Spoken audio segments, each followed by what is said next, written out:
All right, here we are. It's Vicky 3 Academy, and I'm gonna review the tutorial. And so I did a little bit of playthrough with Chile, which I think is gonna be like in the Learn the Game tab just like 5 minutes ago, and I think that's gonna be helpful because it gives me some idea of like what they teach you and why. But I'm glad that I'm doing this review the tutorial before I'm doing a review of the game, because I'm learning a lot of stuff about the way that they've structured the information that they're presenting to you guys. I think I think the tutorial is still holding the game back. I think that the tutorial needs to be redone. So the first issue when it comes to how do you structure a tutorial is how do you convey information to the player. I think that Total War has picked up on a really interesting and fun mechanic, which is an advisor who tells you stuff and gives like a characterization to the information as it's being presented to you. But if you just and this is going to be something where I think that Victoria 3 can expand on that, utilize it and make it fun and flavorful.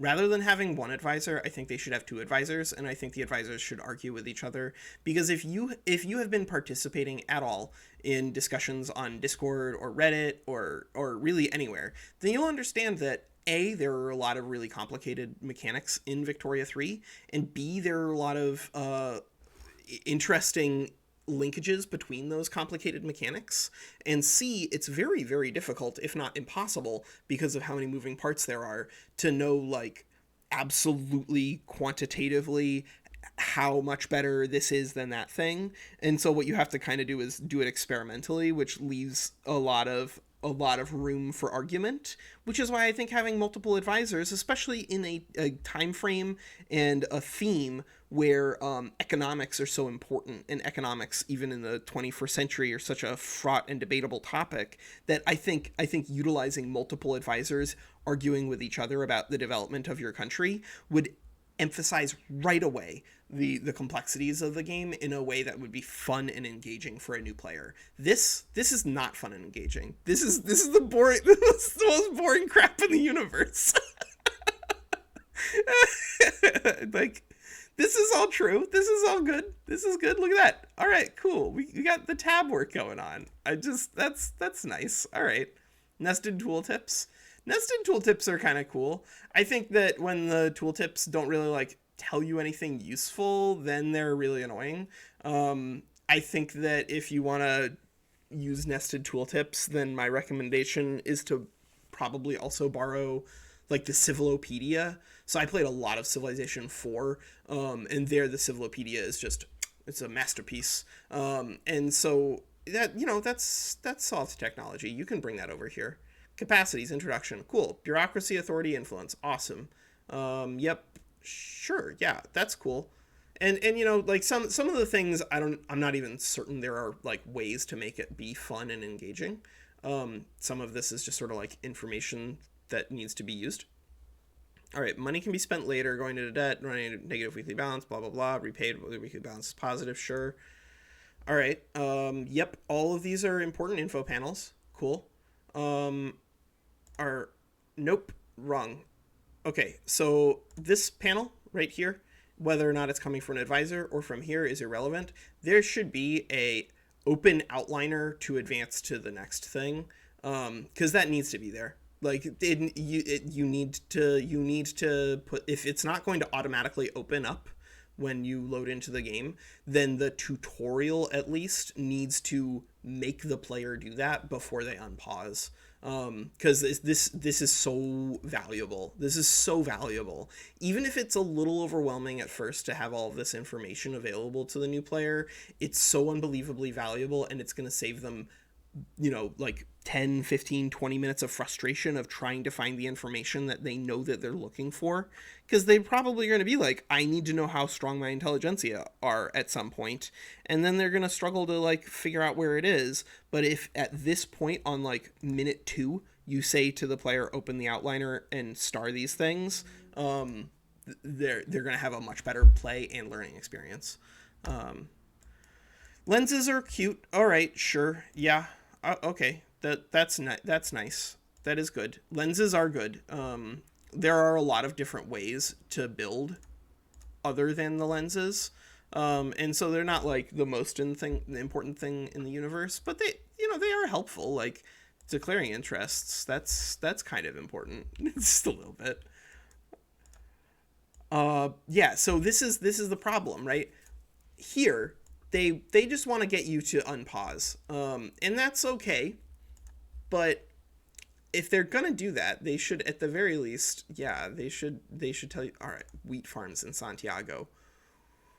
All right, so the time that I did it, they had me build like I don't know what was it, some kind of stupid farm down here. They had me build, oh yeah, livestock ranch in Los Rios, and I don't know. Either one of these makes absolutely no sense because the other journal entry that's going to pop up after this is going to be fix your bureaucracy shortage. Which, guess what? The easiest way to fix your bureaucracy shortage is switch into filing cabinets. And if you switch into filing cabinets, you're going to need paper. So rather than having the first thing be expand a basic building, have the first thing be fix your bureaucracy shortage.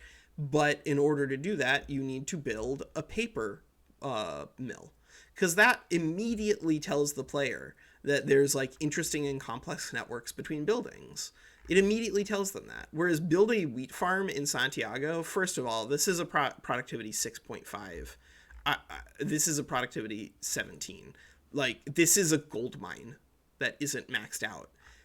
You, by telling players to build this one first as the very first building, you are doing a grave disservice to the game. Like, you are. It's just not right. You know that's not right. You know, anyone who knows how to play this game knows that that is not right.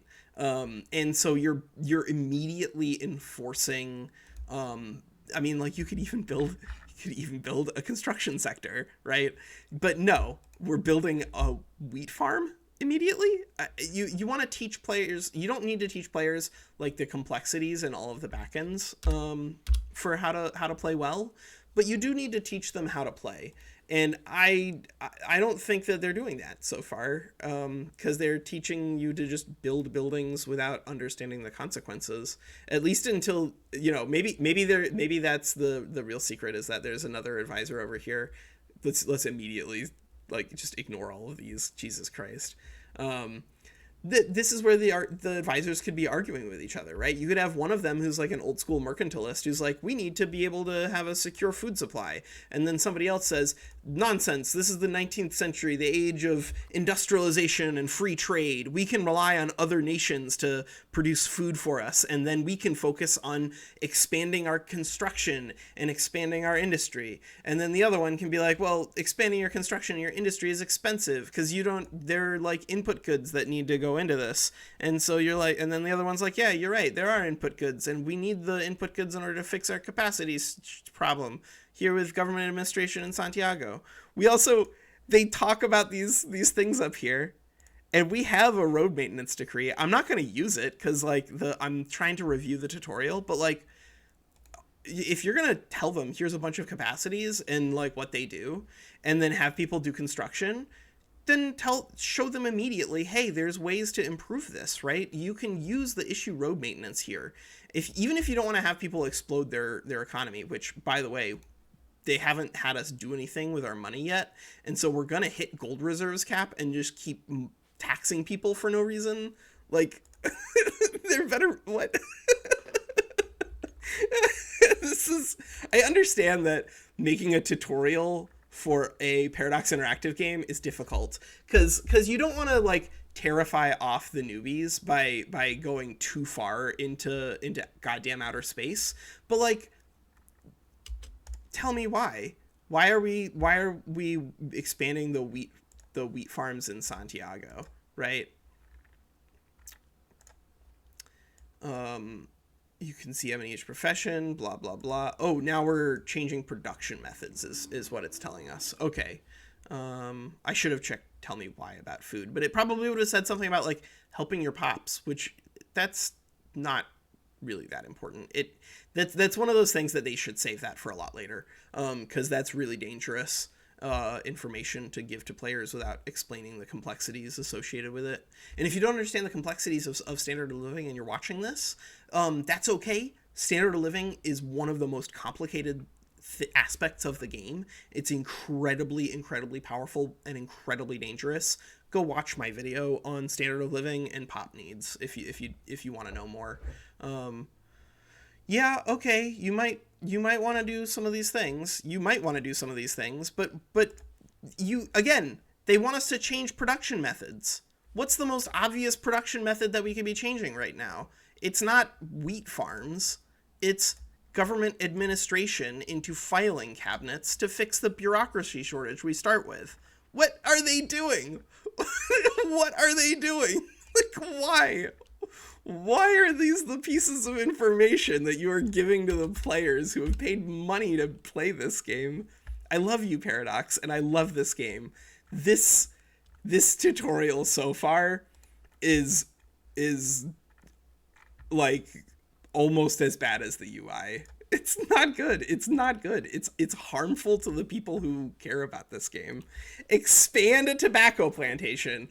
So what did I break the tutorial by building a paper mill here? I don't think so, cuz when I did it last time, it didn't tell me to expand a productive building or it told me to expand a productive building, not to like build buildings that can be used in fixing input good shortages. Like, it told me to build logging camps, and now it's telling me to build tobacco. What? What is happening over there? What is happening over there? No, no, no, no. Like, I understand that they don't want it to be like entirely railroaded, but on the other hand, some of the stuff is like you really do want to teach players good habits before letting them run off into the brutal desert wilderness that you have out here in Paradox Interactive World. And so far the tutorial does not help in that case. This is it's 12 minutes. I mean, we could keep talking about that part of the tutorial, but like they haven't picked up the current situation yet. I get that they don't want to like bury people all at once, but again, having a I think a pseudo scripted tutorial is generally going to be more useful than just throwing paragraphs on a screen in front of a player playing on extremely low difficulty AI, because I think that is that sandbox approach, the one that they've implemented here, ultimately is going to be a lot harder for the players to learn from. Like, they also haven't told me to colonize here. They haven't told me to do any of this stuff yet, and it's just because like they don't know what sort of player strength they're working with, and that's understandable. But that's why you can break the tutorial up into this bit and then that bit and then that bit, and then have the player like just continue a save from one mission to the next to the next or something like that. But have those again. I just think that having like two advisors arguing about the economic impact of things, I think that anyone who ends up finding the game enjoyable is really gonna have a great time with human characters contributing to the conversation in regards to the implications of the laws and stuff that you're doing. All right.